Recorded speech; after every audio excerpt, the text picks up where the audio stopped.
amigos. Olá, queridos amigos do canal Rosângela, serva do Senhor. Mais uma vez estamos aqui para estudarmos a palavra de Deus, o pão do céu. Se houve um momento na história da humanidade em que nós temos que estudar diariamente a palavra de Deus, esse momento é agora. Então, que você possa realmente, cada dia, estudar a palavra de Deus. Aos professores da escola sabatina, tanto os professores quanto as professoras, sejam todos bem-vindos para o estudo da lição da escola sabatina. Como eu disse na semana passada, a minha lição da escola sabatina, ela traz comentários da profetisa Ellen White. É um enriquecimento espiritual. Toda vez que nós estudamos as Santas Escrituras, essa palavra viva nos traz alegria, ânimo, coragem. E a Bíblia realmente um remédio para a nossa saúde física, mental e espiritual. Esta semana, a lição número 2, nós vamos realmente compreender. Ela diz justamente como título, a mensagem de Hebreus. Mas antes de adentrarmos ao tema, vamos elevar uma prece ao nosso Deus Todo-Poderoso. Bendito Deus, poderoso Pai, louvado seja o teu nome. Aqui estamos para mais um estudo da lição da escola sabatina. Solicitamos sabedoria do alto e a unção do Espírito Santo sobre cada professor, cada professora que estará assistindo esse vídeo e as demais pessoas, em nome de Jesus. Amém. Queridos, como eu disse semana passada, o livro de Hebreus é um maior tratado de teologia que discute a questão do santuário celestial.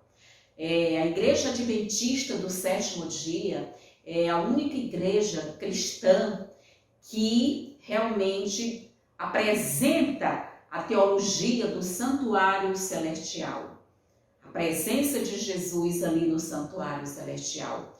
E Hebreus é um livro da Bíblia que discute realmente essa perspectiva, né, os conceitos, as funções, os objetivos do santuário celestial. E aqui a mensagem de Hebreus, da lição 2, o verso, para memorizar, se encontra aqui no livro de Hebreus, no capítulo 8 de Hebreus, no versículo 1 que diz: Ora, o essencial das coisas que temos dito é que possuímos tal sumo sacerdote, que se assentou à destra do trono da majestade nos céus.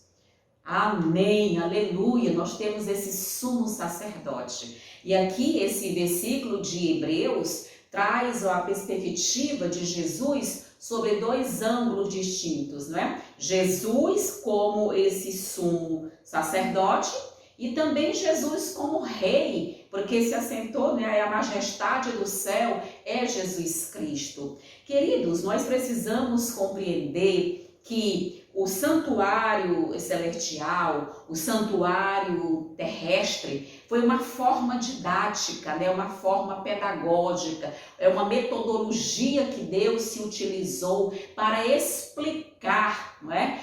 De maneira muito didática, o funcionamento do santuário celestial, que é justamente o santuário verdadeiro, cujo santuário terrestre é apenas o quê? Figura, é apenas uma sombra. Então, Jesus está realmente, não é? O essencial das coisas que estamos dizendo é que nós temos um sumo sacerdote celestial que é Jesus Cristo, não é? O homem, 100% homem, 100% Deus. O único que tinha a prerrogativa, que tem essa prerrogativa para realmente agir como sumo sacerdote. E aqui, queridos, nós vamos perceber que é uma forma ritualizada. O santuário terrestre aponta, né, para o santuário celestial. E aqui a lição vai realmente discutir o seguinte: Os leitores de Hebreus provavelmente tenham sentido algo semelhante, se eram filhos de Deus porque estavam passando por tanto sofrimento. Paulo escreveu a carta aos Hebreus para fortalecer a fé dos crentes em meio às provações. Ele lembrou a eles, não é isso? Por extensão, que as promessas divinas serão cumpridas por meio de Jesus Cristo, que está assentado, não é? À direita do Pai e que em breve nos levará para casa. Ou seja, todas as promessas bíblicas se concentram em Jesus Cristo. De Gênesis a Apocalipse, toda a Bíblia foi escrita para tratar da revelação do Pai por meio do seu Filho Jesus Cristo, o nosso Deus Filho, não é aquele Deus homem que se tornou um de nós. E aqui, queridos, o santuário, a mensagem do santuário, ela é essencial para a compreensão da salvação da humanidade.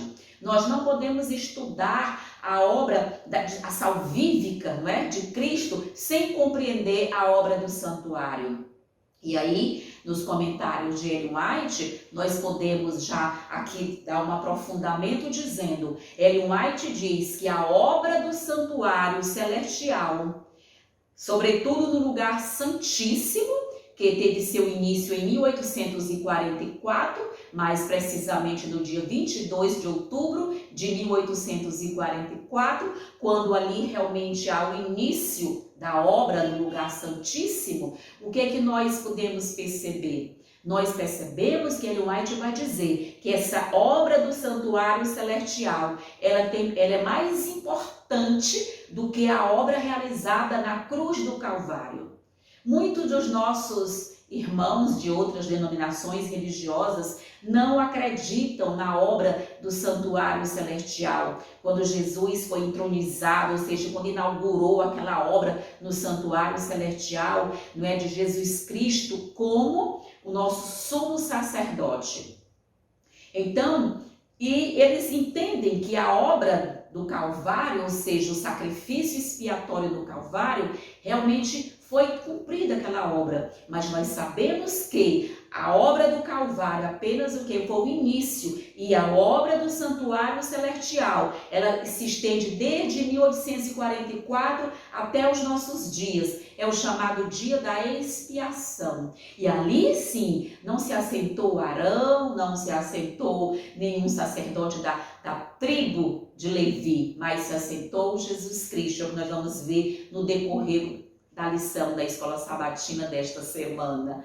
Aqui na parte de domingo diz, Jesus é nosso Rei. Aqui nós vimos que o verso A já atestou que Jesus está sentado, que ele é a majestade do céu. E aqui diz, né, queridos, Jesus, ele é o Rei dos Reis. Lá no Apocalipse, Jesus tem o título de Rei dos Reis. E aqui nós vamos presenciar justamente isso, queridos. O ponto principal de Hebreus é que Jesus é o governante, é que está sentado à direita do Pai. Como Deus, Jesus sempre foi o soberano do universo.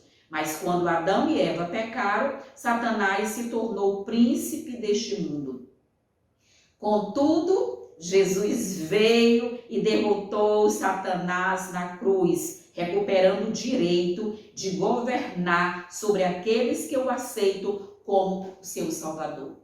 Como aceitam Jesus como Salvador. Claro, queridos, Jesus é o grande governante desse universo. Claro que o inimigo usurpou, mas Deus veio e na primeira fase, lá na cruz, no Calvário, Jesus venceu Satanás. E aqui, queridos, a primeira pergunta aqui de domingo diz, leia Hebreus, né, capítulo 1, de 5 a 14. O que é relatado nesta passagem? Queridos, aqui nós vamos perceber justamente algo muito interessante. Eu gostaria que você visse aí, né? Hebreus aqui no capítulo 1 de Hebreus, quando nós vamos ler alguns aspectos. É muito bom quando o professor da escola sabatina, quando você, professora da escola sabatina, realmente se detém a ler detidamente os textos, estudar, dar um aprofundamento. É muito bom quando o professor entende que ele é professor, que ela é professora, ou seja, tem sempre que ter um conhecimento maior do que os alunos. Eu sempre tive muito temor, eu tive muito assim, cuidado de, quando está com professores, quando eu fazia graduação, ou mestrado, ou doutorado, eu tinha cuidado, eu observava quando realmente aquele professor tinha realmente estudado, quando ele tinha propriedade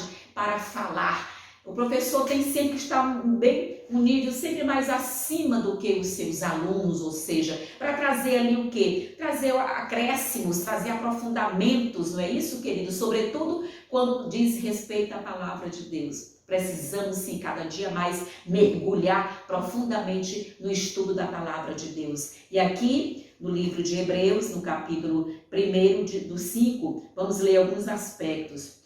Pois a qual dos anjos disse, jamais, tu és meu filho, eu hoje te gerei. Ou seja, Deus adotou Jesus, não é? Como seu filho. Queridos, essa obra salvífica era uma prerrogativa divina. Nenhum dos anjos do céu teriam condições de realmente realizar essa obra. Nenhum anjo do céu. Então, Jesus, o Deus homem, 100% homem, 100% Deus, assumiu realmente essa obra salvífica, porque ele possuía essas prerrogativas, não é isso? Ele estabeleceu o seu reino para sempre. Aqui nós vamos compreender quando diz, não é? Preferiu, não é? Todavia, não é isso? Aqui nós continuamos. E outra vez, eu lhe serei pai e ele me será filho.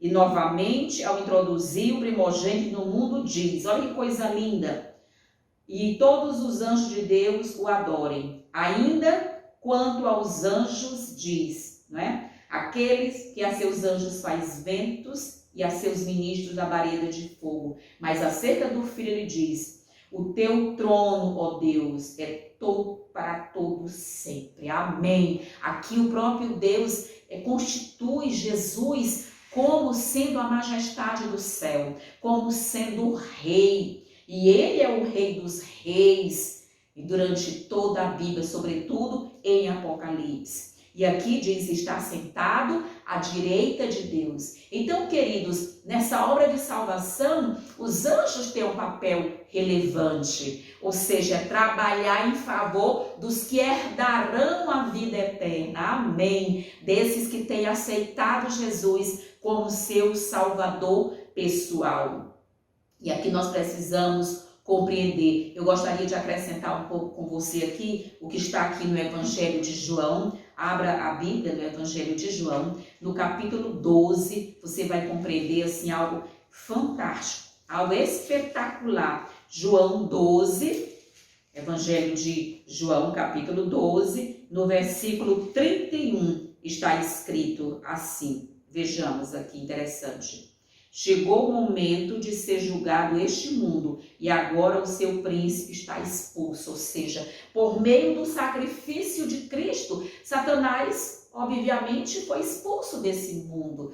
Jesus, quando é entronizado rei, Jesus, quando é entronizado nosso sumo sacerdote, a obra de Satanás realmente que jaz, né? Ele continua fazendo as suas mazelas nesse mundo, mas ele já foi expulso porque Jesus realmente já deu realmente essa vitória a cada um de nós. E aqui a lição vai dizer, primeiro Deus adotou Jesus como seu filho, que está lá, seu filho real. Segundo, Deus apresenta o filho à corte celestial para que o adore. Queridos, Jesus ele é o arcanjo Miguel, ou seja, ele é o chefe dos anjos. Era a prerrogativa que Lúcifer queria ter no céu. Era a prerrogativa que ele queria, não é? Ser realmente o chefe dos anjos, mas ele não é. Só tem um arcanjo, queridos, é o arcanjo Miguel, ou seja, que é o líder dos anjos. A outra questão, enquanto o Senhor proclama o governo eterno do seu Filho. Terceiro, Deus entroniza o Filho, não é? A verdadeira atribuição de poder. Então, queridos, Jesus tem todas essas prerrogativas para realmente ser constituído nosso sumo sacerdote, para receber o poder de Deus, para ser realmente tido como um Deus apresentado à corte celestial, cujos anjos têm prazer de ter essa reverência com Jesus, de atender Jesus. Queridos, mas o arqui-inimigo ainda continua com a sua obra, não é? De quê? De pecado. O inimigo continua com essa obra malévola. E aqui, queridos, há um detalhe muito importante que nós precisamos compreender.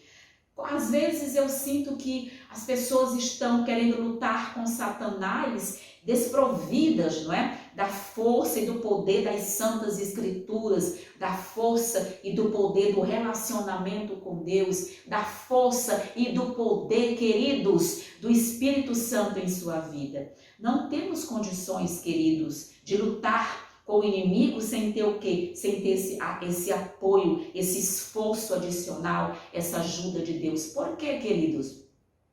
Porque justamente todos esses, queridos, que tiveram contato com Satanás no céu, os anjos do céu, ele conseguiu o quê? Ele conseguiu dividir meio a meio. Quando Lúcifer levantou no céu a sua bandeira contra o governo de Deus, contra a autoridade de Deus, porque ele invejava Jesus como o rei dos reis, como o príncipe dos céus, como a majestade do céu, ele tinha essa inveja de Jesus, ele conseguiu trazer para o seu lado 50% dos anjos do céu. Você sabia disso? Que a priori ele conseguiu convencer ali 50%.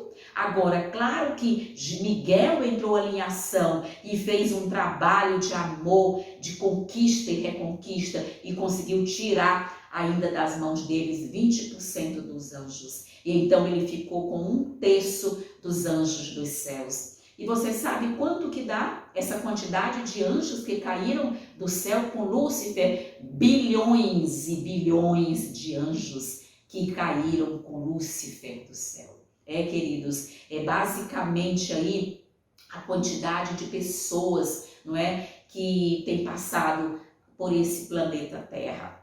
Olha que obra, só mesmo Deus para ainda conter essa obra do maligno. E aqui, ele continua dizendo aqui, queridos, que coisa linda.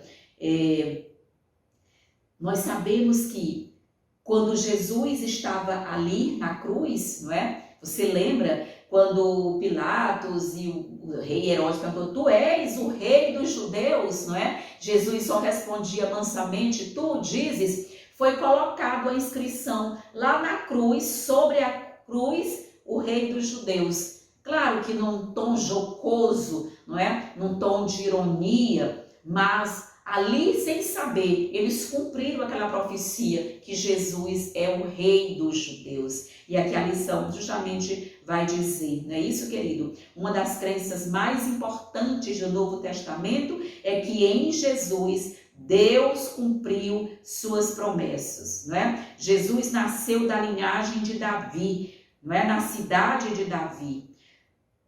Queridos, durante seu ministério, frequentemente o chamavam de filho de Davi. Ele foi executado, né, sob a acusação de afirmar ser o rei dos judeus, que você pode conferir lá em Mateus 27:37. Queridos, Pedro e Paulo pregaram que Jesus ressuscitou da morte em cumprimento às promessas feitas a Davi. Ou seja, Jesus, queridos, vem da linhagem da tribo de Judá. Jesus não é da tribo de Levi, nós veremos mais adiante, não é? Que para ser sumo sacerdote, ele teve que estar sob outra ordem. Não é isso, queridos? A ordem de Melquisedeque, que vamos estudar mais adiante. Mas vamos, queridos, perceber que algo interessante nos comentários aqui de Ellen White, como eu disse a você, se você quer adquirir essa lição com comentários de Ellen White, na Casa Publicadora Brasileira, é interessante que realmente você possa fazer a sua assinatura, não é? Você que é professor da Escola Sabatina, fazer um esforço para assinar a lição com comentários de Ellen White, porque além de ter O auxiliar para professores, ele também contém esse apêndice com comentário de Ellen White. E é muito bom para um professor estar sempre com aprofundamento, sempre à frente, não é? Para que os alunos também possam ser elevados no conhecimento e na graça do Senhor e Salvador Jesus Cristo. Amém? Que coisa linda, queridos. E aqui nós vamos ver o que Ellen White trata aqui nessa parte de domingo. Vamos ver que interessante aqui. Ela vai falar justamente, ela vai dizer aqui na parte de domingo, não é, queridos? Estamos no limiar de grandes e solenes acontecimentos. Acha-se diante de nós uma crise como o mundo jamais presenciou. E como é doce para nós, assim como para os primeiros discípulos, a certeza que nos é dada de que o reino de Deus domina para sempre. Amém. Aleluia. Jesus é o Rei dos Reis. Jesus, sim, ele é o grande Rei, ele é o nosso Rei. E ela continua dizendo aqui, queridos, que coisa mais linda.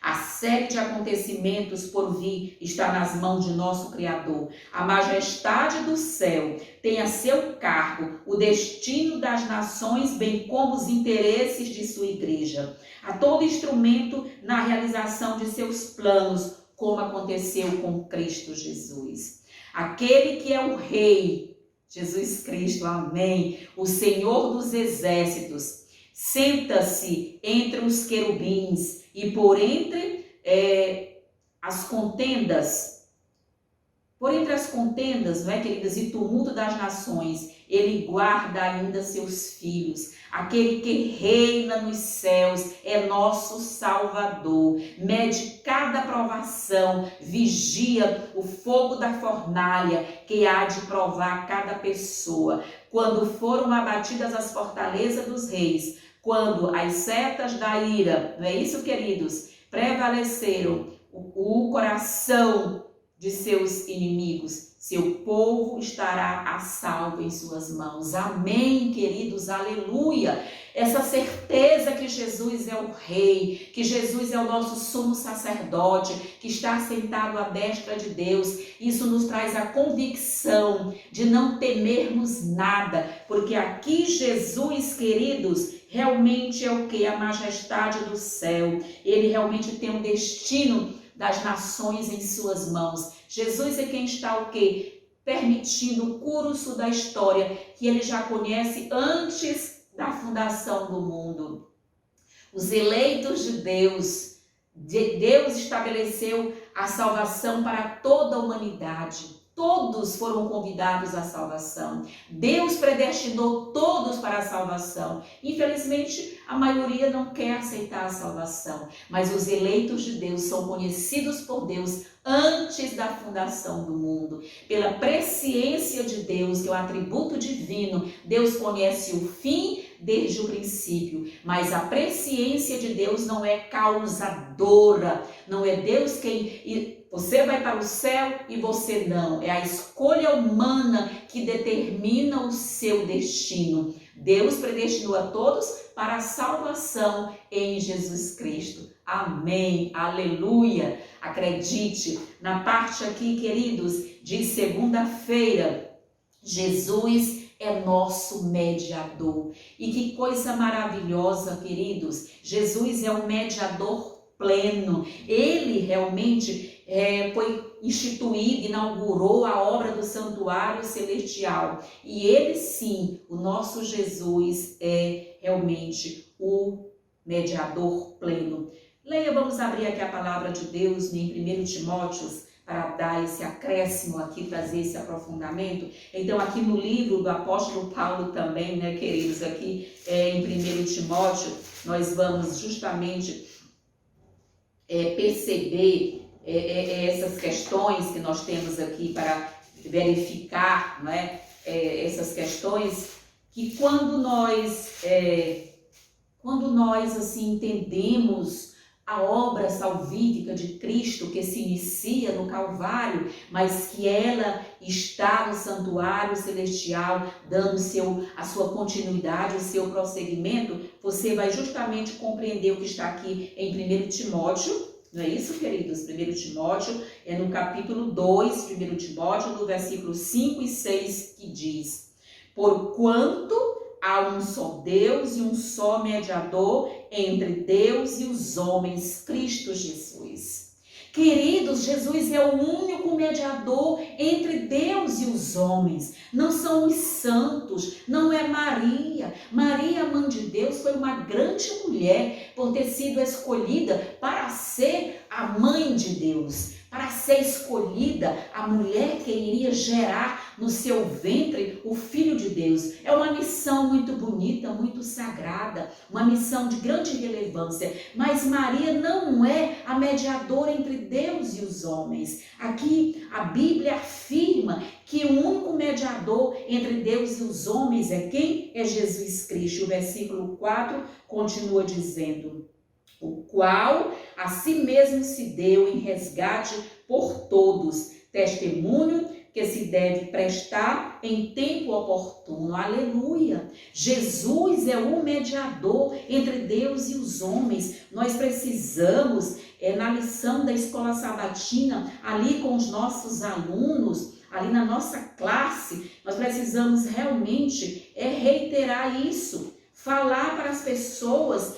que com quanto devamos respeitar a mãe de Jesus, com quanto devamos amar a obra de Maria em ter gerado, não é isso? O Filho de Deus, nós precisamos deixar Maria no contexto da sua obra, da sua relevância, porque Jesus é que é o mediador, para que as pessoas possam compreender que essa obra, não é, de Maria não tem nenhum efeito salvífico, apenas a obra de Jesus tem o efeito salvífico, que aqui no livro de João, Evangelho de João, no capítulo 14, nós vamos justamente aqui compreender, não é isso? O próprio Jesus aqui falando, aqui é Jesus que fala, não é? No capítulo 14, aqui no versículo 6, abra as Santas Escrituras, leve esse texto para a sua unidade, não é, para a sua classe, para que você realmente possa discutir com seus alunos e diga: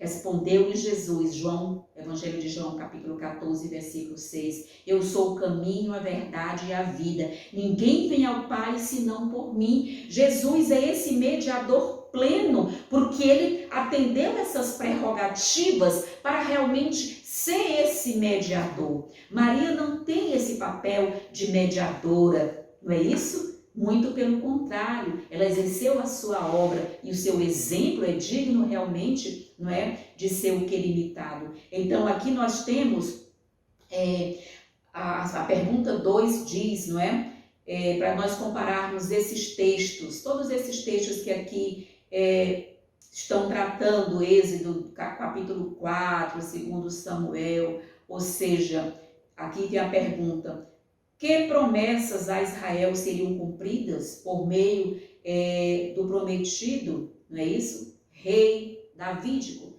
Ou seja, quais foram as promessas? E aqui, queridos, quando você vai ler em Êxodo 25, versículo 8, você pode ler Êxodo 25, versículo 8, o que ali está dito? E me farão um santuário para que eu possa habitar no meio de vós. Ou seja, o próprio Deus fez questão de ter esse relacionamento com Deus. Lembra lá do Éden, Adão, aonde estás? Ou seja, é sempre Deus em busca da humanidade, trazendo salvação para a humanidade. Não é isso, queridos? Então aqui nós vamos ver que esses textos aqui, eles trazem o quê? Deus sempre quer morar conosco, Deus quer morar no nosso meio, não é isso, queridos? Deus quer o quê? Deus quer estar dentro de nós, morar dentro de nós, Deus quer trabalhar através de nós, Deus quer ser um conosco, Deus quer estar sempre com o seu povo. Vejam, queridos, a intercessão, ou seja, Moisés, como aquele mediador, Moisés falhou como mediador, Arão falhou como mediador, os reis falharam como representantes do povo e como mediador do povo, ali uma mediação, o que? Incompleta, mas Jesus é o mediador pleno, porque Jesus, ele é santo, Jesus não cometeu nenhum pecado e como um de nós, Emanuel, Deus conosco, ele entende as nossas necessidades, ele entende as nossas carências, Jesus entende o que passa em nosso coração, ou seja, o que é a prerrogativa da alma humana, do ser humano, da humanidade caída. Então Jesus, ele é o nosso mediador, porque ele tem como fazer essa mediação, porque tem o que? A natureza humana. Ele conhece as limitações da natureza humana, as limitações da humanidade. E aqui nós vemos justamente isso. Aqui nós vamos ver que Jesus fez a sua obra no Calvário, ele iniciou no Calvário. E ele continua essa obra hoje no lugar santíssimo do santuário celestial, mediando por cada um de nós. Que maravilha, queridos, e aqui a lição vai comentar justamente isso. A boa notícia é que Deus enviou seu Filho para nascer como filho de Davi. E ele é que perfeitamente fiel. Portanto, Deus é capaz de cumprir nele, em Jesus, né, queridos, todas as promessas que fez ao seu povo. Quando Deus abençoou o rei, todo o povo compartilha o que, queridos? Dos benefícios, né? E por isso que Jesus é o mediador das bênçãos divinas para nós. Ele é o mediador na medida em que o canal pelo qual flui a bênção divina. Nossa esperança final de salvação está somente em Jesus e no que ele fez por nós e no que ele está fazendo por nós no santuário celestial. Então é isso, querido, que glórias ao Deus eterno, porque Jesus é o nosso mediador. E aqui na parte de segunda-feira, o comentário da lição aqui no seu apêndice traz algo assim muito bonito aqui, como Jesus mediador. Ellen White vai dizer: a intercessão de Cristo no santuário celestial em favor do ser humano é tão essencial ao plano da redenção como foi sua morte sobre a cruz. É tão essencial, só que ela chega a dizer também, não é? Em outras situações, que a obra do santuário celestial ela é mais importante do que a obra do Calvário. Não é? O Espírito Santo inspirou Ellen White para fazer essa pequena diferença, falando que a obra do santuário celestial ela é mais demorada, não é? Ela é uma obra de escrutínio, ela é um juízo investigativo que requer mais tempo, uma análise, e ali sim, não é? Jesus, depois que ressuscita, não é? Ali da morte do Calvário, do seu sacrifício, então ele atende, não é isso? Esse chamado de Deus para interceder, para mediar ali pelos homens. Ela continua dizendo, queridos, que coisa linda. Com sua morte, ele iniciou sua obra. Ele apenas iniciou a obra com a sua morte, queridos. E após a ressurreição, ascendeu ao céu para concluí-la. Todas as demais denominações religiosas afirmam que Jesus concluiu sua obra lá no Calvário. Não, queridos, ali ele teve início, deu início à sua obra. A conclusão está sendo realizada hoje, desde 1844, vem sendo realizada essa obra de intercessão. E ela continua dizendo: pela fé devemos ir além do véu, onde nosso Pai, não é isso, querido? Onde nosso precursor entrou ali por nós, que é Jesus Cristo, não é isso? Ali se reflete a luz da cruz do Calvário. Ali podemos obter uma compreensão mais clara do ministério da redenção, querido. Nós sabemos que a redenção, existe um mistério, né, querido, da redenção. E esse mistério que envolve a redenção, que nós nunca, mesmo no céu, mesmo depois de vivermos no céu por 1000 anos, ainda seremos completamente leigos nessa compreensão do mistério da redenção. Na Bíblia existe o mistério, não é isso, querido, da iniquidade, ou seja, qual é o mistério da iniquidade? É saber como criou-se no coração de Lúcifer a maldade, o ódio, a inveja. Esse é o mistério que compete o que? As coisas reservadas para Deus. Claro que durante o milênio lá no céu, nós estudaremos o mistério da iniquidade, como surgiu no coração de Lúcifer essa obra do mal. Mas também teremos mais tempo, passaremos mais tempo estudando o mistério da piedade, que trata justamente o que? Jesus, Deus, se tornar homem, ser um de nós. Ser 100% homem e 100% Deus. Esse é o grande mistério da piedade, que passaremos a eternidade estudando e provavelmente ainda ficaremos o quê? Sem compreender quão grande amor é esse. Que grande amor maravilhoso que Deus nos tem prometido, Deus nos tem mostrado Deus na pessoa do seu Filho, Jesus Cristo. E aqui nós vamos compreender, queridos, ela continua, a salvação do ser humano tem custado um preço infinito para o céu. Você se dá conta do preço infinito que foi para Deus permitir que seu Filho se tornasse um de nós, menor do que os anjos? Queridos, essa é a grande obra da redenção, é o mistério, não é, queridos, da piedade. E aqui ela coloca, o sacrifício feito equivale aos mais amplos requisitos da lei de Deus, que foi violada. Jesus abriu caminho para o trono do Pai. Olha que coisa linda, meus queridos. Abriu o caminho para o trono do Pai e por meio de sua mediação, o desejo sincero de todos os que a ele se aproximam pela fé pode ser apresentado a Deus. Ou seja, Jesus já abriu o caminho, queridos. Jesus realmente deixou o caminho preparado. Agora só nos compete o quê? Aceitar Jesus como seu Salvador. Aleluia! Que obra linda e maravilhosa. Queridos, aqui na parte de terça-feira, Jesus é nosso campeão.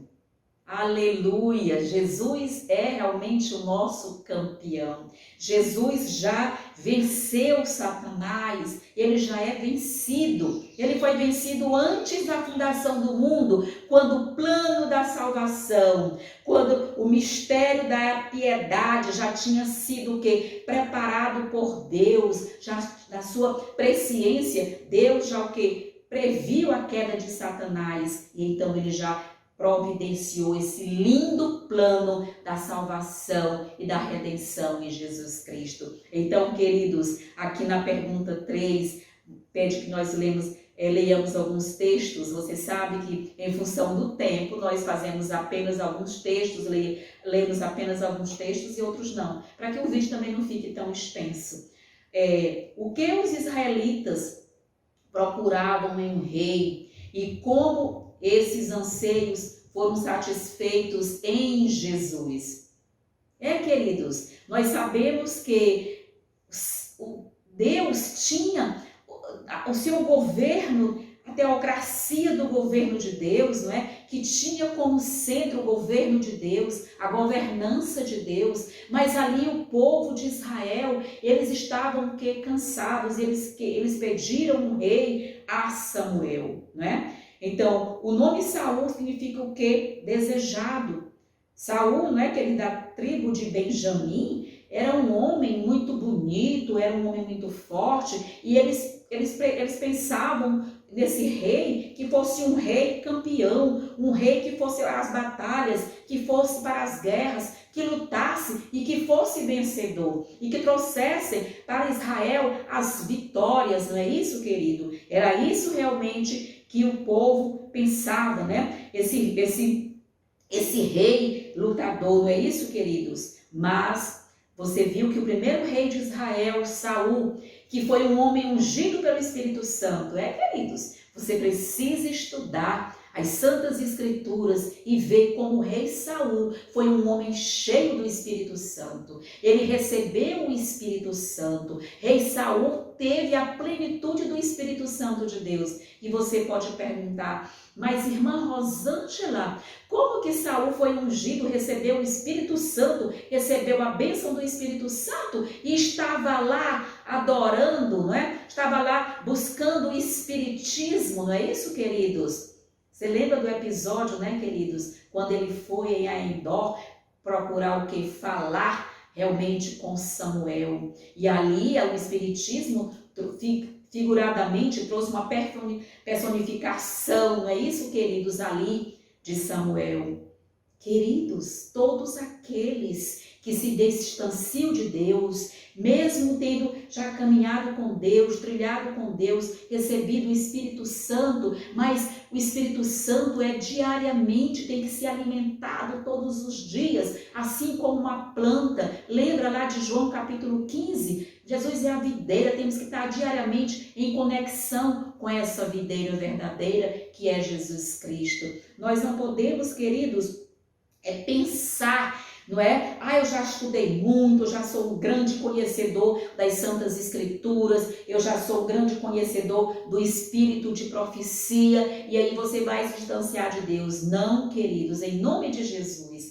Cada dia precisamos da renovação do batismo do Espírito Santo.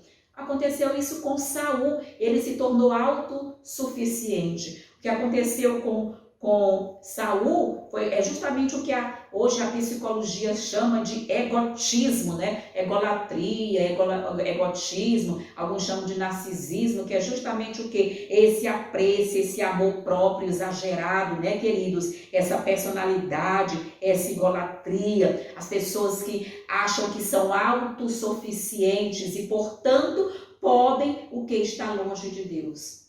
Queridos, nós não somos nada sem Deus, nada. Nós precisamos compreender que o nosso relacionamento com Deus realmente é o que? É diário. Nós temos que ter esse relacionamento com Deus. Professor da Escola Sabatina, professora, abra aqui a Bíblia em João no capítulo 15. É um dos textos mais lindos da palavra de Deus. Aqui Jesus vai dizer: eu sou a videira verdadeira e meu pai é agricultor. Todo ramo que estando em mim não der fruto, ele o corta, e o que dá fruto, não é? Ele limpa para que eu produza mais frutos. Claro que no início da sua carreira, Saul produzia seus frutos, mas ele foi o quê? Se distanciando de Deus. Se distanciando de Deus. E aqui Jesus traz a boa notícia, né, queridos? Permanecei em mim e eu permanecerei em vós. E um dos versos mais lindos aqui, né, queridos, que está realmente aqui no versículo 5, que diz: eu sou a videira, vós os ramos. Não é isso, queridos?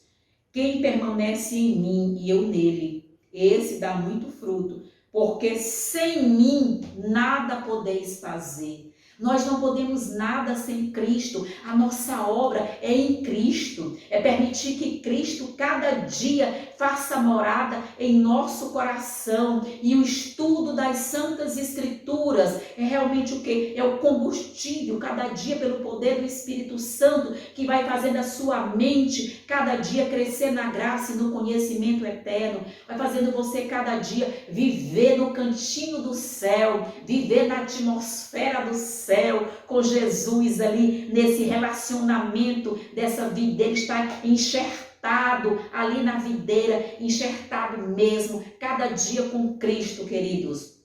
E aí sim, você terá o quê? Terá condições de ouvir a voz de Deus, de falar com Deus. Na semana passada eu falei de pessoas com enfermidades, com depressão, mas nós precisamos alimentar a nossa mente com o pão do céu, fechar as avenidas da alma. Quais são as avenidas da alma? A nossa visão, são os nossos sentidos, não é isso, queridos? A nossa audição.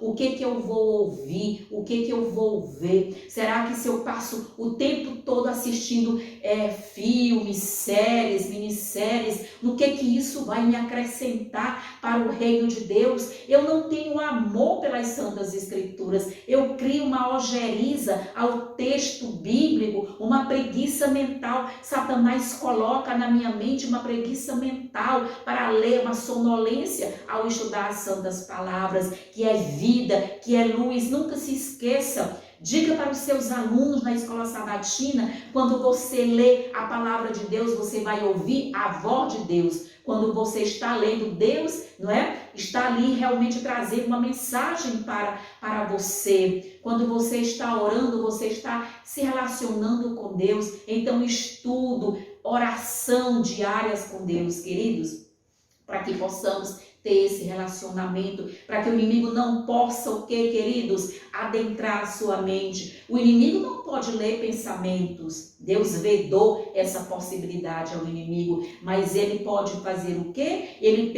pela sua fisionomia, ele é um grande estudioso da ciência humana, da história da redenção. Ele tem cada dia estudado a maquinaria humana, o corpo humano, o que alimenta o ser humano, o que faz bem o ser humano. E pela a fisionomia do ser humano, lá no livro Nistocremos, a irmã também fala isso no livro Mente, Caráter e Personalidade, que ele consegue o quê? Ele consegue descobrir, ele consegue perceber como que você está pensando. Então ele vai alimentando esse seu pensamento e vai afastando você de Deus, se você alimentar realmente a sua mente dessas bobagens e porcarias que nós temos hoje. Vamos nos alimentar do pão do céu, queridos, em nome de Jesus, nos alimentar das Santas Escrituras, querido. E ali Saul terminou o quê? Se suicidando. E eu falei na lição passada que muitos dos nossos irmãos que estavam em depressão, que se suicidaram, estarão no céu. Sim, outros não.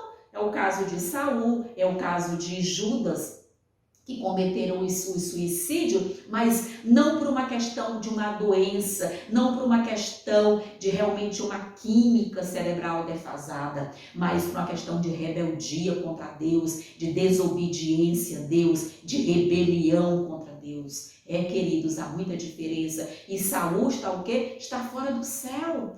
Não é isso? A Carmoide confirma que Saul está o quê? Um homem que foi tão honrado por Deus. Judas, um homem tão honrado por Deus, também está. Os dois estão fora do céu. E aqui, queridos, nós vemos o que? Jesus, não é? Está para nos socorrer. Eles queriam um rei que governasse sobre eles, não é isso, queridos? Eles pediram um rei, eles exigiram um rei, mas Jesus permitiu que aquele rei realmente viesse, queridos. Mas nós temos que entender que ali naquela batalha diária, Jesus é que é o nosso campeão. Não é rei terreno, não são pastores terrenos, pregadoras terrenas, professoras terrenas. Não, nós estamos aqui para alimentar as pessoas, para fortalecer as pessoas. Hebreus descreve Jesus como o campeão dos fracos seres humanos. Cristo enfrenta a derrota, não é isso? Cristo enfrenta a derrota, né? O diabo em seu combate, não é isso, meu querido? Jesus faz um combate solo, ou seja, sozinho, e nos livra da escravidão. Essa descrição lembra a batalha entre Davi e Golias. Você lembra que Davi também lutou ali com Golias? Um combate solo, ou seja, ele sozinho. Jesus também foi para o combate solo, foi um combate solo, mas ele venceu, o grande campeão do universo. Aleluia, pela vitória de Cristo. E a pergunta 4 diz aqui, como é descrito nessas passagens, né, querido? As profecias messiânicas aqui de Isaías, não é, querido? Jesus, ele é um guerreiro que luta, não é, para fazer justiça, nós sabemos, né, para vingar seus filhos. Jesus, queridos, é um grande servo das lutas espirituais, ao contrário dos reis de Israel, que tinham muita pompa, não é isso? Lembra de Salomão, talvez o Salomão, grande rei de Israel, filho de Davi. Então eles tinham muita pompa. Claro que eles tinham as prerrogativas de rei, riqueza, fama, respeito, não é isso, queridos? As pessoas tinham reverência, as pessoas amavam seus reis, mas aqui veio um rei diferente, Jesus aqui é um campeão, porque Jesus é servo. Jesus veio para servir, Jesus veio para lutar as lutas espirituais, e nós precisamos, queridos, ser vencedores também das lutas espirituais. Queridos, muitas vezes nós temos assim tido alguns problemas e enfrentado dificuldades, mas nós precisamos sim, eu quero que você abra a Bíblia aí no livro de Efésios, né? Efésios no capítulo 6, nós precisamos, como Jesus, também ser campeão, ser vencedores. Não esqueça de Apocalipse, não é? Jesus venceu para que nós também podemos ser mais que vencedores em Cristo. Jesus é campeão, Jesus é vencedor. E aqui no livro de Efésios, no capítulo 6, nós temos essa expressão maravilhosa. Vejamos aqui, Efésios no capítulo 6, vamos ler aqui alguns versos, não é isso, querido? Do versículo 10 em diante, que diz, vamos ver aqui, não é, queridos? A armadura de Deus. Nós precisamos dessa armadura de Deus, não é, queridos?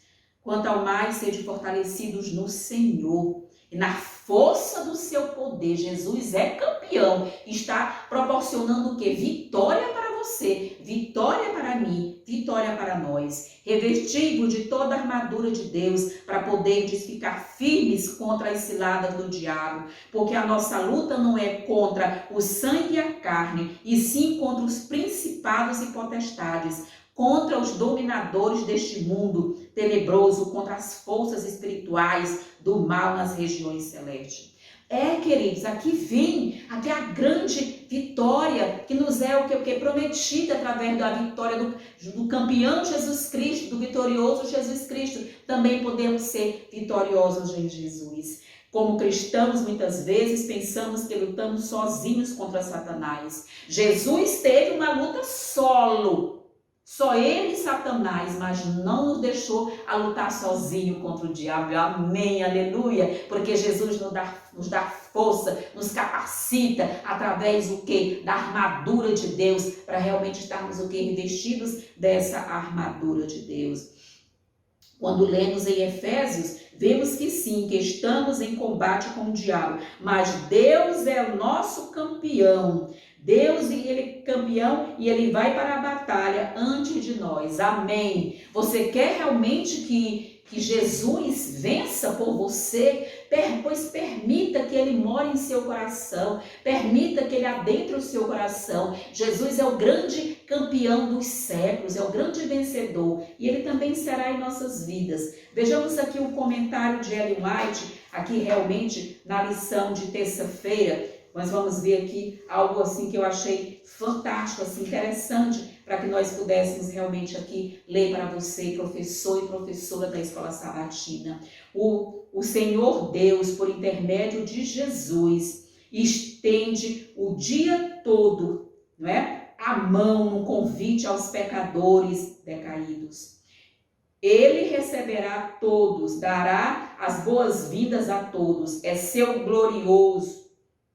Jesus é o glorioso vencedor, é sua glória perdoar ao maior dos pecados, ao maior pecador. Ele tomará realmente a presa, não é isso, queridos, ao valente. Ele vai fazer essa obra, libertará o cativo, tirará do fogo o tição, não é isso, queridos? Baixará as cadeias. Toda criatura humana é objeto de amoroso interesse por parte de Deus. Amém. Ninguém foi tão longe que Jesus não possa alcançar. Jesus quer facultar sua vitória para cada um de nós. Então, queridos, aleluia pelo poder de Deus. Aqui na parte de quarta-feira, nós vamos compreender: Jesus é nosso sumo sacerdote.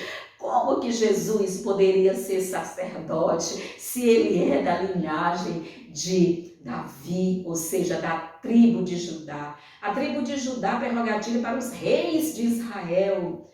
Ele não era da tribo de Levi, a tribo de Levi é que era prerrogativa para ser o que os sacerdotes e sumos sacerdotes derivavam, eram originários da tribo de Levi, ou seja, a tribo de Arão, não é isso, queridos? E ali nós sabemos que Jesus não tinha essa prerrogativa, portanto, durante aqui o seu ministério terreno, Jesus não oficiou no templo, por quê? Porque não tinha as prerrogativas necessárias a partir da genealogia, que realmente daria o quê? Essa categoria para exercer o sacerdócio. Mas Jesus, ele é sumo sacerdote sobre outra ordem, a mesma ordem que constituiu Melquisedeque, sem ainda nem existir a linhagem de Abraão, por cujas tribos realmente foram erigidas. Sob a ordem de Melquisedeque, Jesus também, o próprio Deus instituiu Jesus, constituiu Jesus como nosso sumo sacerdote. Amém. Aleluia, queridos. Então aqui nós vamos perceber justamente isso. Hebreus 5-7 ali apresenta uma segunda função de Jesus. Ele é nosso sumo sacerdote. O autor explica que isso cumpre uma promessa que Deus havia feito ao prometido rei Davi, querido? De que ele seria sacerdote para sempre, segundo a ordem de Melquisedeque. Ai, que maravilha compreender, queridos, esse trabalho realmente, queridos, como Deus tem trabalhado para a salvação do homem. E Jesus assume realmente o que é a sua função, o seu compromisso, a sua responsabilidade, queridos, para essa salvação da humanidade. Ou seja, aqui tem a pergunta: quais eram as funções que o sacerdote cumpria? Nós sabemos que o sacerdote no antigo Israel, ou seja, no santuário celestial, cujo modelo é figura, sombra, e por essas duas expressões, figura e sombra, muitos pensam que ele não existiu. Não, queridos, quando dizemos e quando a Bíblia afirma, quando o apóstolo Paulo aqui em Hebreus afirma que o santuário terreno é figura e sombra do santuário celestial, cujo sumo sacerdote é Jesus Cristo, está dizendo o quê? Que ele é uma representação, do santuário celestial. Ali existia o quê? Uma forma... Moisés foi instruído a construir igualmente as orientações que Deus lhe deu, as instruções que lhe foram dadas para construir o santuário terrestre. Certo, queridos? Mas ali o sacerdote passava o ano todo no lugar o quê? Ali, no lugar santo, utilizando o pátio e utilizando o lugar santo. Só uma vez por ano é que o sacerdote entrava no lugar santíssimo, que era chamado Dia da Expiação. Jesus ascende ao céu no ano 31, a sua morte acontece no ano 27, mas ele ascende ao céu no ano... o seu ministério tem início no ano 27, mas ele ascende ao céu no ano 31, e ele fica do ano 31 até o ano de 1844. Quantos anos nós temos aí, queridos? Vejam a grandiosidade da obra do lugar santo, mas no lugar santíssimo a obra é maior, é obra de intercessão, é uma obra de mediação, é uma obra realmente de juízo que acontece no lugar santíssimo do santuário celestial. E essa obra está para o quê? Para encerrar, porque ela representa apenas um dia em relação aos 360 dias, que o sacerdote oficiava no lugar santo.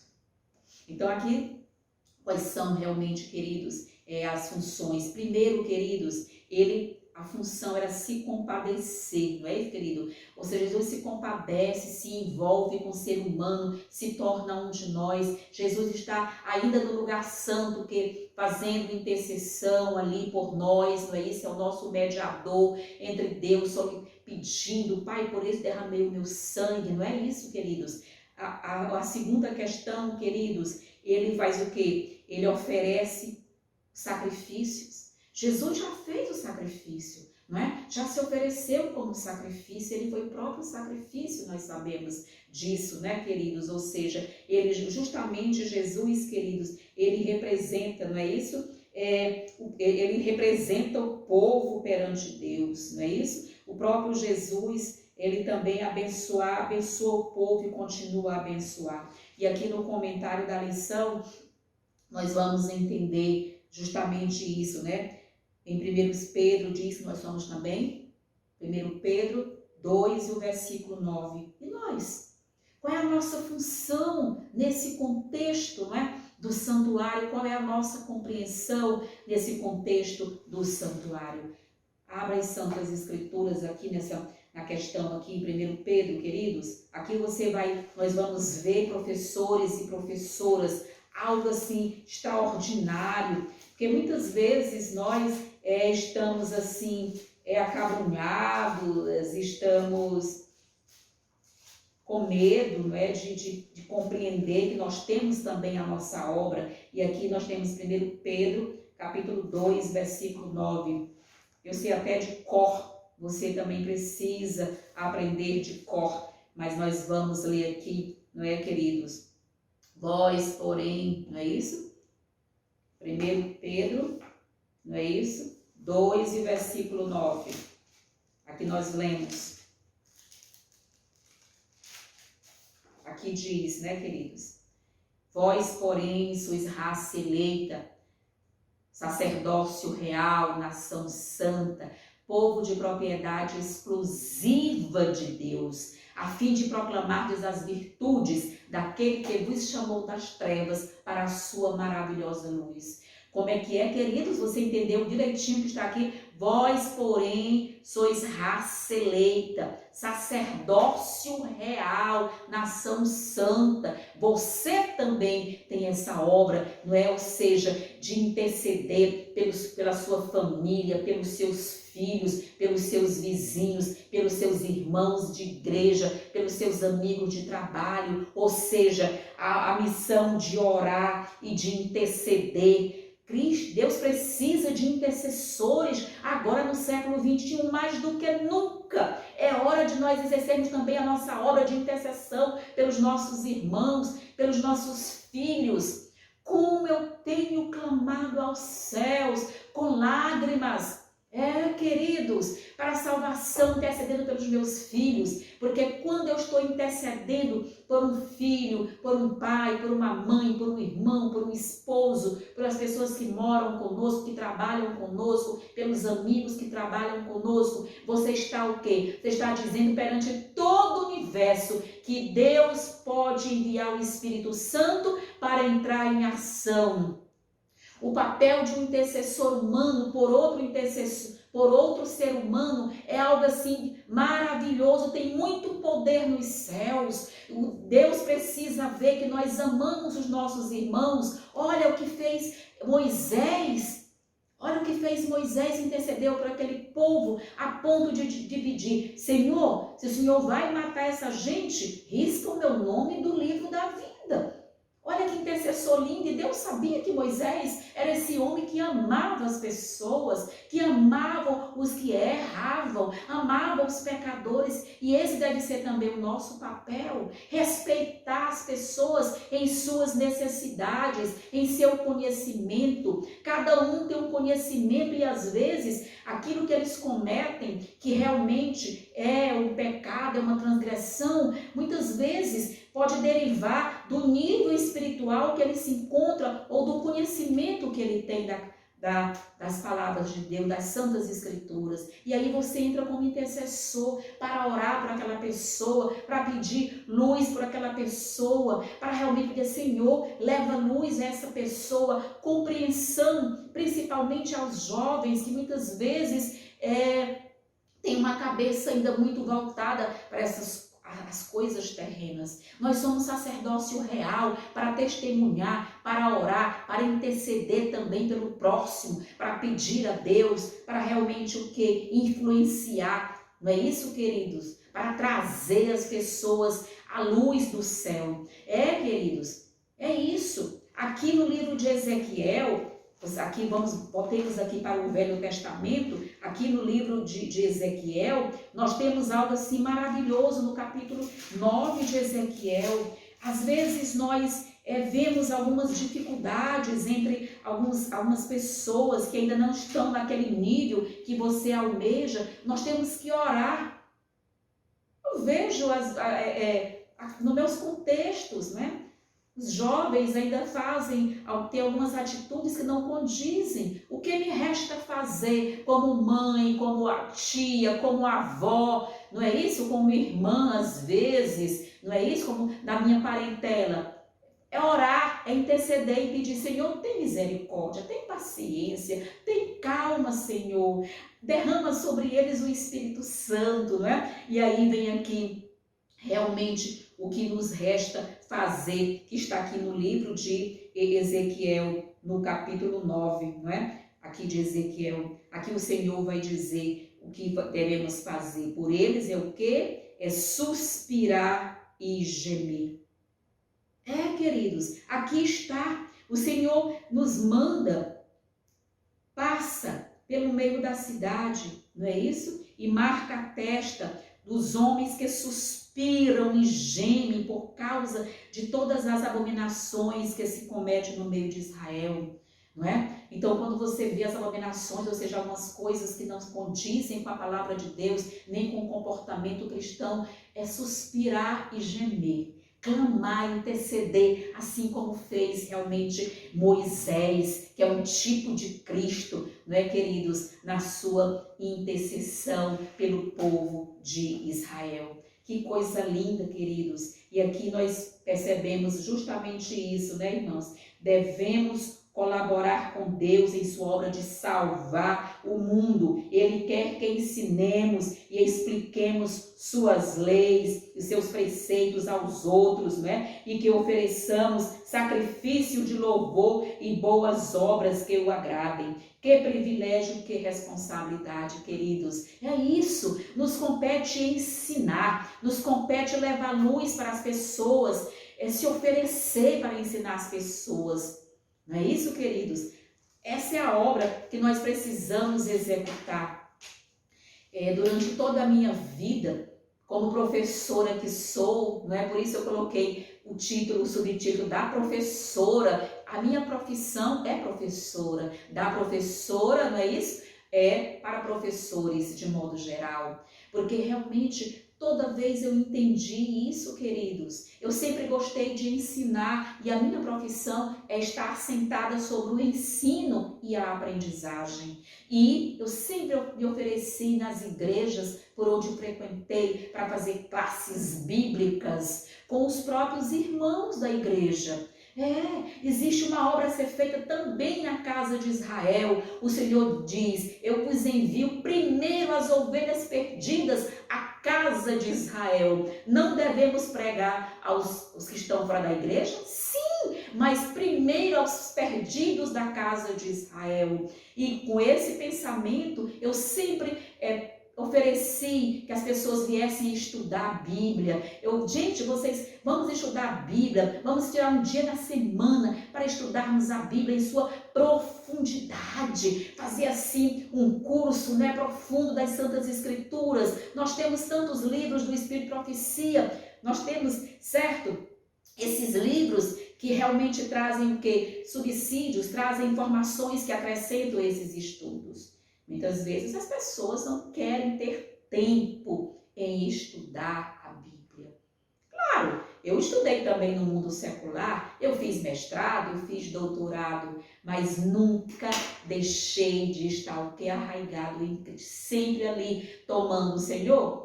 Meu doutorado é esse, é estar apta para trabalhar, para ser sacerdócio real na tua causa, para interceder. Então, queridos, você que é professor da escola sabatina, que também queira com seus alunos ter outro dia, não é? Seja na sua casa, ou um pequeno grupo, para também estudar e convidar outras pessoas, porque as pessoas que vêm, eles também estão aptos a aceitar Jesus como seu salvador pessoal e serem aqui estudiosos. E aqui, queridos, na parte de quarta-feira, aqui o comentário de Ellen White justamente vai trazer assim algo maravilhoso aqui que diz para cada um de nós.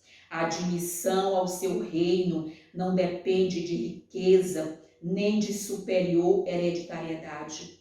Todos somos chamados para sermos filhos e filhas de Deus, mas que são nascidos do Espírito, são súditos de seu reino. É o caráter espiritual que será reconhecido por Cristo, ou seja, é o caráter espiritual. Deus, a única coisa que tem em nós, que vai para o céu, é o nosso caráter. Eu não vou levar minhas roupas, o meu conhecimento, que é tão pequeno, é tão parco o meu conhecimento. Eu quero muito aprender aos pés de Jesus, lá na glória. Hoje a gente aprende aqui aos pés das Santas Escrituras, que Jesus fala conosco, do Espírito de Profecia, mas também está quedada aos pés de Jesus, como Maria assim esteve em Betânia. Então, queridos, seu reino não é deste mundo, seus súditos não são os que participam da natureza divina. Olha que coisa, havendo escapado, o que, queridos? Da corrupção, não é isso? São os que participam da natureza divina. Esses são os seus súditos que querem realmente cada dia orar a Deus, pedir, dar-me força para receber cada dia o batismo do Espírito Santo, para que o caráter de Cristo seja o que? Possa ser o que? Possa estar cada dia sendo o que? Deus vai imprimir o seu caráter em nossa vida. Ele quer imprimir o caráter cada dia em nossa vida. E aqui ela vai continuar dizendo, a irmã White vai dizer, e essa graça é-lhes dada por Deus. Cristo não encontra súditos já habilitados para o seu reino, mas ele os qualifica, não é isso? Pelo seu divino poder. Os que morreram em ofensas, não é? E pecados são revividos para a vida espiritual.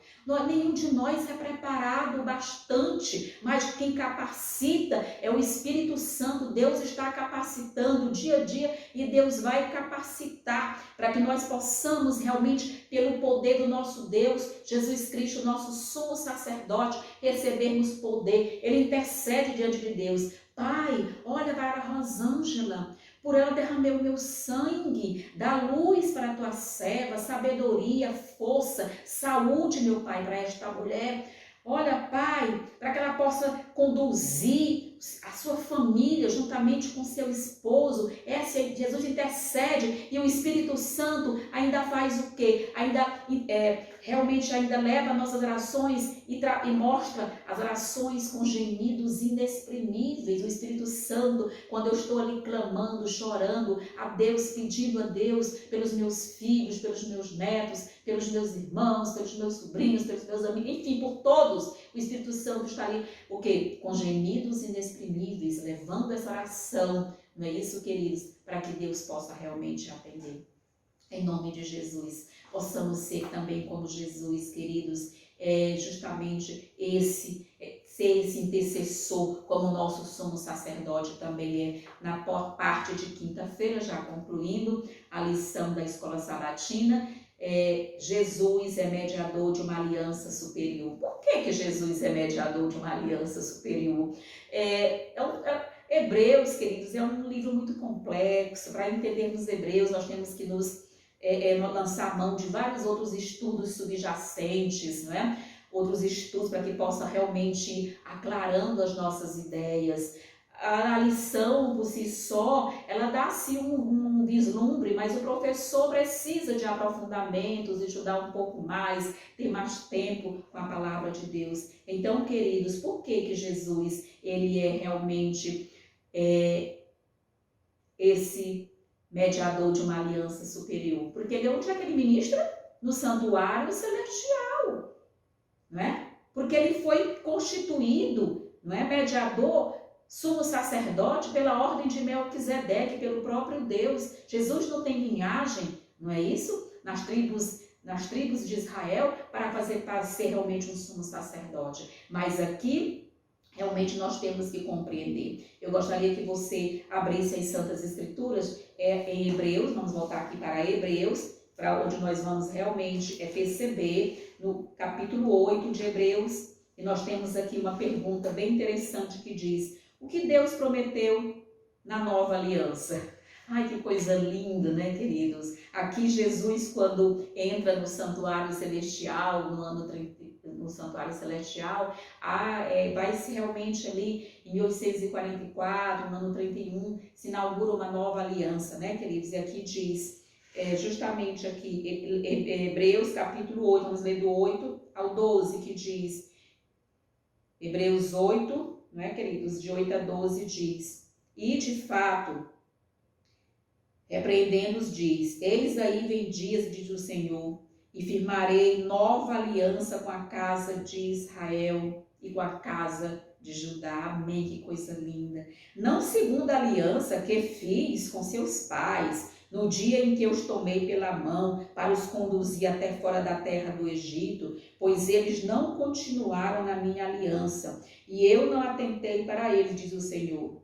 Versículo 10 diz: porque esta é a aliança que firmarei com a casa de Israel, depois daqueles dias, diz o Senhor, na sua mente imprimirei as minhas leis. Olha que coisa linda. Também sobre o seu coração as inscreverei, e eu serei o seu Deus, e eles serão o quê?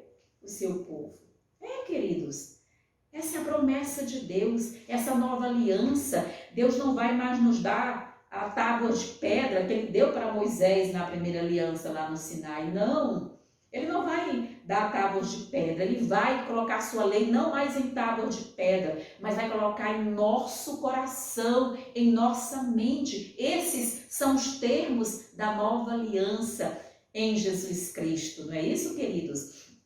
E aqui justamente o comentário diz: ao nomear Jesus como nosso sumo sacerdote, o Pai inaugurou uma nova aliança que cumpre o que a antiga aliança não podia, mas apenas ela antecipou. A nova aliança oferece o que somente um sacerdote, a nova aliança oferece o que somente um sacerdote humano, divino, perfeito, não é isso, queridos? E eterno é capaz de entregar, de oferecer.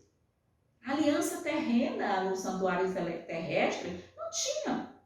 Arão jamais teria essa prerrogativa. Mas aqui há o quê? Aqui nós temos um sumo sacerdote, não é, queridos? Um sumo sacerdote que ele é o quê? Humano divino, ou divino humano. Sim, Jesus incorporou. Por isso, sim, é que essa nova aliança ela é superior a essa primeira aliança lá realmente do Sinai. Não é isso, queridos? E aqui diz,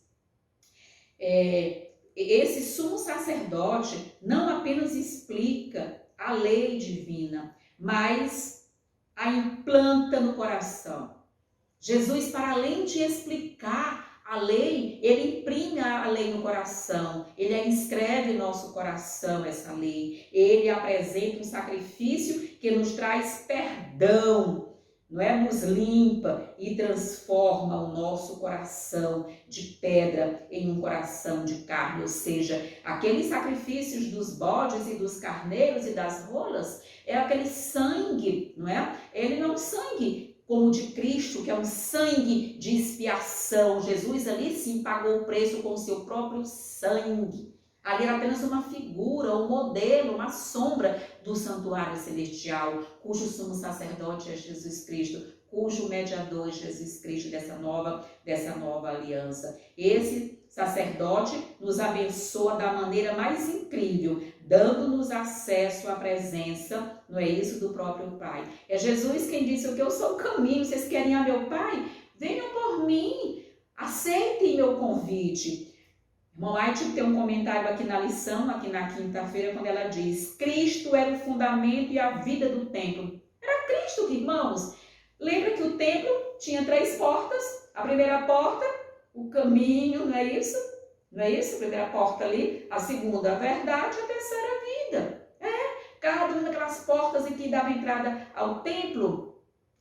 Jesus disse que eu sou o caminho, a primeira porta, a verdade, a segunda porta e a vida. Você precisa estudar Que estudo lindo é compreender, não é, a nomenclatura dessas portas no santuário terrestre e no santuário celestial. Os cultos realizados nele simbolizavam o sacrifício do Filho de Deus. Todos esses sacrifícios apontavam para a morte expiatória de Cristo na cruz. Todas essas mortes, aqueles bodes, carneiros, enfim, não é? E tinha um requisito, era o quê? Era sem defeito. Não podia trazer-lhe ofertas com defeito. Por isso, porque representava Jesus, aquele grande nosso mestre também, que é sem defeito. O sacerdócio foi estabelecido para representar o caráter mediador e a obra de Cristo. Todo o plano do culto sacrificial era uma representação da morte do Salvador para redimir o mundo. Não haveria eficácia nessas ofertas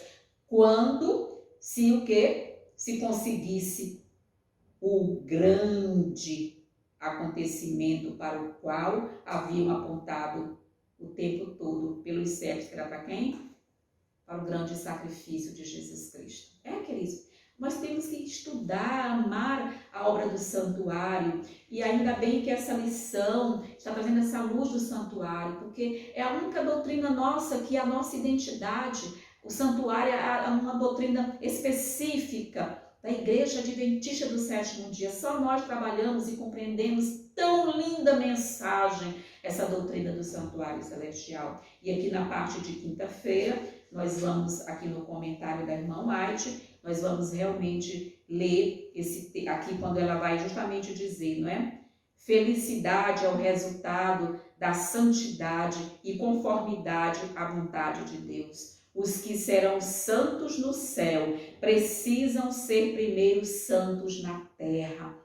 Queridos, às vezes as pessoas entendem o conceito de santidade de maneira muito equivocada. Santo quer dizer separado, santo quer dizer sendo preparado. A santificação é um processo que demora a vida toda. A santificação não é algo, uma obra abrupta, mas cada dia o Espírito Santo está o quê?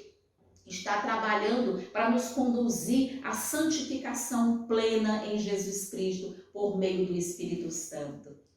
Oxalá que você, professor da Escola Sabatina e professoras da Escola Sabatina e outros queridos que estão assistindo de modo geral, que você tenha sido abençoado com o estudo da lição da Escola Sabatina, compreendendo que essa obra de santificação é hora de fazermos, essa é a hora para que Deus possa realmente te capacitar dia a dia, permitindo que você possa realmente conhecer, você possa perceber que obra maravilhosa. Tem aqui na parte de sexta-feira, que é realmente o estudo adicional, Ellen White vai dizer assim, que ela trazendo aqui o texto de Hebreus, sem fé é impossível agradar a Deus. Precisamos de fé nesse momento, de determinação para compreender as Santas Escrituras. Que Deus abençoe você, professor da Escola Sabatina, professora da Escola Sabatina em 2022, para que nós possamos cada dia vislumbrar o nosso sumo sacerdote Jesus Cristo na sua obra de encerramento no santuário celestial. Queridos, a obra do santuário celestial está a encerrar. E Satanás tem dito, não é?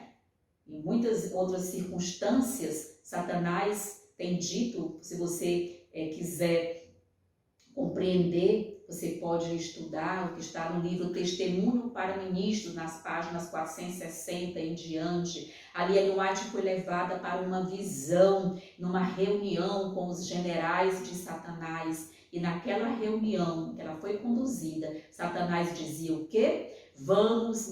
Cuidado com os que estão pregando a lei de Deus, com os que estão pregando o sábado, porque a luz do sábado é a mesma luz que revela o santuário celestial, a obra do santuário celestial. E Satanás diz lá, conservai nas trevas a mente do povo de Deus, até que essa obra termine. Que obra? A obra do nosso sumo sacerdote no santuário celestial, que está quase a terminar. É isso, queridos. O diabo odeia essa mensagem do santuário celestial, do juízo investigativo, a obra que vai o quê? Concluir o início da obra da expiação, não é, na cruz do Calvário. Ele diz manter nas trevas a mente do povo, arranca dos púlpitos, não é, esse tema. Mas Deus trouxe essa lição para você, professor, trazer para os seus alunos essa mensagem, para colocar na memória do povo a obra de Cristo no santuário celestial, a salvação linda e plena realizada